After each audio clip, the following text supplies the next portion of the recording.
केतकी तुला माहिती आहे किती लोक अशी येतात की ते कपल्स म्हणतात की हजबंडचं प्लॅनिंग वेगळं करायचं आहे, वाईफचं प्लॅनिंग वेगळं, त्याचं इन्कम त्याचे एक्सपेन्सेस, माझं इन्कम माझे एक्सपेन्सेस. होईल असं कसं?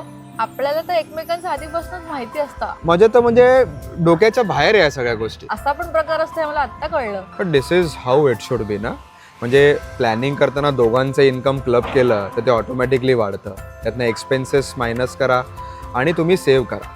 सेव्ह करताना तुम्ही रेस्पेक्टिव्ह अकाउंट्सने सेव्ह करा, but every one should know each others expenses, each others savings. अरे मेजॉरिटी मुली ते पण करतात की सगळ्या जे सेव्हिंग आहे ते नवऱ्याच्या अकाउंटला ट्रान्सफर करतात आणि तिथूनच इन्व्हेस्ट करतात. असं पण नाही केलं पाहिजे. तुम्ही तुमची एक आयडेंटिटी क्रिएट करा ना. समजा तुला 2 वर्षांनी पैसे लागले, काय कोर्स करायचे, तू थोडी येऊन मला मागणार आहेस.